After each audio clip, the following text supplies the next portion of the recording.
क्या आपको भी लगता है कि मेरे जीवन में दुख ही दुख है? खुशी क्या है मैंने कभी महसूस ही नहीं किया है। वो इंसान अपनी ज़िंदगी मज़े में जी रहा है, मैं क्यों नहीं? वो इंसान अपनी लाइफ में तरक्की कर रहा है, मैं क्यों नहीं? अगर ये सवाल आपकी बेचैनी का कारण है और मैं ये कहूँ, ये मंजर, ये सवाल आपको और भी ज़्यादा बेचैन कर जाता है, आपकी बेचैनी को और भी ज़्यादा बढ़ाता है, तो मेरे मित्रों फिर तो इस वीडियो को आप ध्यान से सुनना और समझने की कोशिश करना कि क्यों आप दुखी हो। क्या वजह ये है कि जो सामने वाले के पास है वो आपके पास नहीं है? तो जरा सोचो, क्या है ऐसा जो सामने वाले के पास नहीं है मगर वो चीज ईश्वर ने आपकी झोली में डाल दी। चलिए आज हम आपको एक छोटी सी कहानी या एग्जाम्पल के माध्यम से बताने की कोशिश करते हैं। दोस्तों, आपने दशरथ मांझी का नाम सुना होगा कि कैसे उन्होंने चट्टान मतलब पहाड़ को ही काट डाला। आखिर ऐसी क्या वजह थी जो उन्हें पहाड़ काटने की जरूरत पड़ गई? दोस्तों, दशरथ मांझी भी हमारी और आपकी तरह आम इंसान था, मगर उन्हें पागल का नाम दिया गया। किसने? इस दुनिया ने। वो भी क्यों? क्योंकि उनकी पत्नी की मृत्यु का कारण वो पहाड़ ही था। जी हाँ दोस्तों, दशरथ मांझी भी अपनी पत्नी से बहुत प्रेम करते थे और उनकी पत्नी गर्भवती थी। पेट में दर्द होने पर उन्होंने अपनी पत्नी को इलाज के लिए गांव से कोसों दूर मतलब पहाड़ को पार कर उन्हें हकीम के पास इलाज के लिए ले जाना था और रास्ते में ही उनकी पत्नी का निधन हो गया, मतलब मृत्यु हो गई और इसकी वजह बनी वो पहाड़। फिर क्या? अब दशरथ मांझी का गुस्सा कहें या फिर एक जिद या फिर एक पागलपन, उन्होंने अपनी उम्र उस पहाड़ को काटने में लगा दी। लोग उन्हें पागलों का नाम दे दिया या उन्हें पागल कहकर बुलाया गया। पर दोस्तों, यह एक कहानी नहीं। अगर गौर किया जाए, ध्यान से देखा जाए, ध्यान से समझा जाए तो उस दुनिया के भीड़ में वो अलग था, अद्भुत था, जिन्हें अपनी शक्तियों का, अपनी ताकत का पता नहीं था। वो इस भीड़ में तो है किंतु वो इस भीड़ का हिस्सा नहीं है। मतलब दोस्तों, जब तक आपके जीवन में मुसीबत ना आ जाए, जब तक आपकी समस्या बड़ी ना हो, आपको पता भी नहीं चलेगा कि उन मुसीबतों से लड़ने की शक्ति आपके अंदर ही है।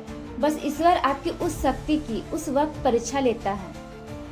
वो देखता है या फिर देखना चाहता है कि वो जो अनमोल चीज दे रहा है आप उसके कितने काबिल है, कितने योग हैं। जैसे कि कुम्हार मिट्टी के बर्तन बनाने से पहले या मूर्ति बनाने से पहले उस मिट्टी को तराशता है, मतलब गूंथता है, सानता है। न जाने कितनी गूंथन के बाद जब कुम्हार को लगता है कि हाँ अब ये योग है मिट्टी बनाने के या मूर्ति बनाने के, तब जाके उस मिट्टी में आकार देता है। ठीक उसी प्रकार ईश्वर भी हमें योग्य बनाने के लिए, उस काबिल बनाने के लिए हमें तराशता है, परखता है। जब तक हम उसको योग्य ना होते या बन जाते तब तक हमें तराशा जाता है। वहीं जब हम पूरी तरह से योग्य बन जाते तब हमें ईश्वर ठीक समय पर हमें वो चीज देता है जिसके हम हकदार होते हैं। पर ईश्वर क्या करता है? वो चीज हमारे सही समय पर, हमारे समय आने पर देता है ना? और तो और वहाँ पर वही चीज तो होती है या फिर वही चीज तो है जो हमें अद्भुत और अलग बनाती है। ऐसा नहीं कि हमें ईश्वर 100 भीड़ों में से अलग बनाती है, ऐसा बिल्कुल भी नहीं है ना? वहाँ पर उन 100 भीड़ों को मतलब उन 100 लोगों को भी मौका देते हैं, पर वो क्या करते हैं? अपनी मूर्खता से, अपनी अज्ञानता से क्या करते हैं? उन मौकों को गवा देते हैं या उसके योग्य या उसके काबिल वो तब नहीं होते। यार, मुद्दे की बात तो ये है कि इतिहास उठाकर देख लो, जिन्हें लोग पागलों का नाम दिया या पागल कह गए हैं, वहाँ पर कमाल भी उन्होंने ही किया है। यार, सच कहें तो ये पागलपन ही है जो तुम्हें तुम्हारे गोल, लक्ष्य और तुम्हारे मंजिल तक पहुँचाती है। वरना इस भीड़ में 100 पागल घूम रहे हैं, पर क्या उन्होंने उस हद तक की पागलपन की है? यार, कुछ कर गुजर जाने के लिए पागलपन भी जरूरी है। जब तुम्हें लोग कहने लगे कि यार इसकी पागलपन की कोई हद नहीं है, फिर वहाँ समझना सारा खेल अब जाकर सही मायने में शुरू हुआ। वहीं अगर जरा सोचो, दशरथ मांझी इस सोच में अगर पड़ जाते कि लोग हमें क्या कहेंगे, या लोग हमें पागल कह रहे हैं या पागलों की गिनती में शामिल कर रहे हैं, तो जरा सोचो उनके जिंदगी में जो टर्निंग पॉइंट आया, उनकी जो स्टोरियाँ और कहानी लोगों को जो इंस्पायर कर रही, वो करते? वो कभी नहीं कर पाते, है ना? क्योंकि उनकी कोई कहानी ही नहीं बनती। उनके जीवन की कहानी ना केवल इतिहास के पन्नों पर बल्कि उनके सोच सबकी तरह ही क्या होता, माटी में मिल जाती या फिर दफन हो जाती। तो यार, जब भी कोई पागल कहे या फिर अपनी जुबान से कोई अपनी बान फेंके तो वहाँ पर आप क्या कर सकते हैं? आप अपनी पागलपन की जिद ना छोड़े, उसे पूरी फोकस के साथ करें। बस आप वहाँ पर ये सोचे कि ईश्वर ने जो चुनौतियाँ दी है उन्हें पूरी ईमानदारी और निष्ठा से कैसे पूरा करें, इस पर आपका लक्ष्य और फोकस होना चाहिए। और अगर जीवन में समस्या बड़ी है तो उस ईश्वर से प्रार्थना करें कि हे ईश्वर, हमें इस समस्या से लड़ने की शक्ति दे, ना कि उन्हें ये कहें कि इस दुनिया में केवल मैं ही मिला तुझे, जो सारे जहाँ का दुख मुझे ही दे दिया। क्योंकि याद रखना दोस्तों, ईश्वर उन्हें ही चुनता है, देखता है और देता है जो जिस चीज के काबिल है। पर वहाँ भी ईश्वर कुछ देने से पहले, इतनी बड़ी चीज, इतनी बड़ी उपलब्धि देने से पहले कुछ देखता है। वो परीक्षा लेता है, देखता है कि हाँ आप उस चीज के सही में काबिल हैं भी या नहीं। और सबसे बड़ा, आपके अंदर सब्र कितना है उस चीज के लिए। क्या है ना दोस्तों, उस वक्त आपकी सब्र की भी परीक्षा लिया जाता है।